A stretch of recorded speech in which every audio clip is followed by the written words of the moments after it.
Harold Frederick Shipman, in English, Harold Shipman, January 14, 1946 to January 13, 2004, known to his family and friends as Fred Shipman, and known in the media as the Angel of Death and the Killer Doctor. He was an English doctor and believed to be the serial killer with the most victims in history.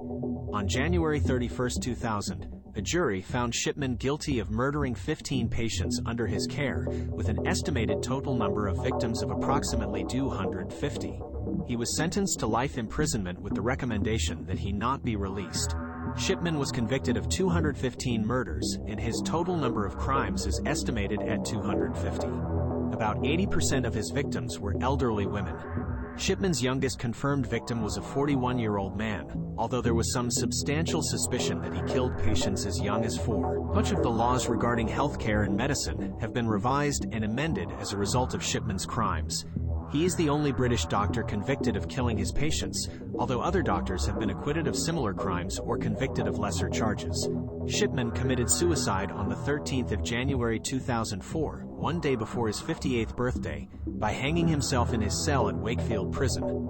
Early life and career. Harold Frederick Shipman was born in Nottingham, Nottinghamshire, England, the second of 3 children of Frederick Shipman, the 12th of May 1914 to the 5th of January 1985, a lorry driver, and Vera Britton, the 23rd of December 1919 to the 21st of June 1963.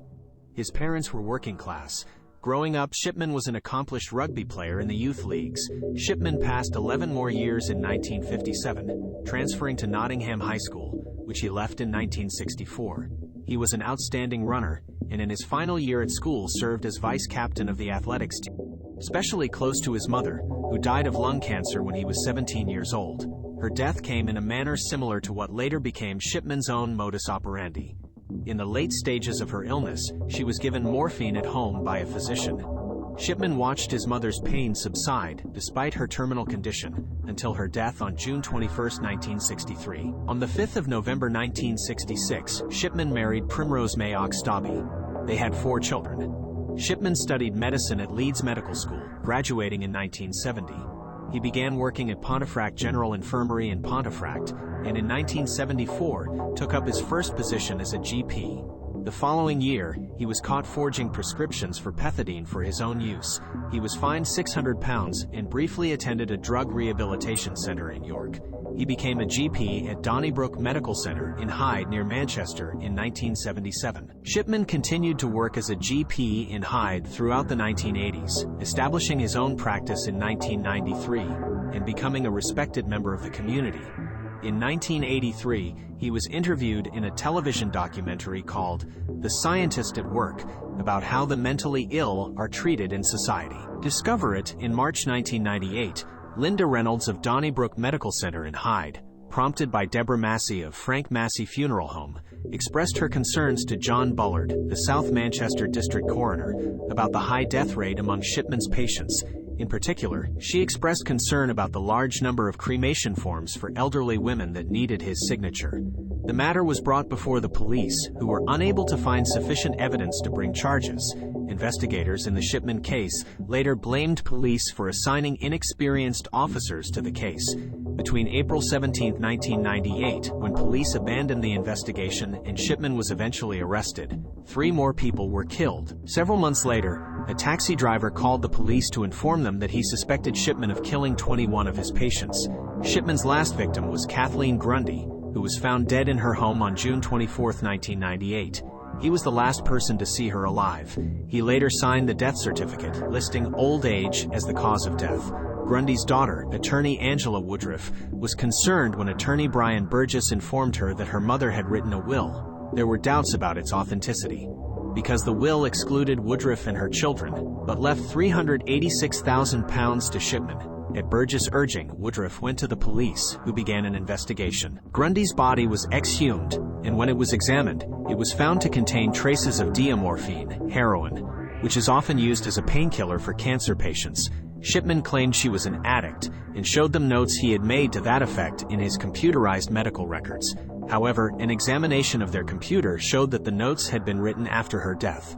Shipman was arrested on September 7, 1998, and was found to possess a typewriter of the type used to make the forged will. The police then investigated other deaths that Shipman had authenticated and created a list of 15 cases to investigate.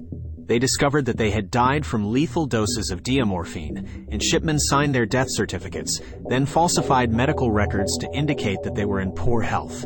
In 2000, journalist Brian Whittle and Jean Ritchie published a book called A Recipe for Murder, presenting two theories about Shipman's motives for forging the will: that he wanted to be arrested because his life was out of control, or that he intended to retire at the age of 55 and leave the United Kingdom. Trial and imprisonment. Shipman's trial began on October 5, 1999. He was charged with 15 murders, all between 1995 and 1998. On January 31, 2000, the jury found Shipman guilty of 15 counts of murder and 1 count of forgery.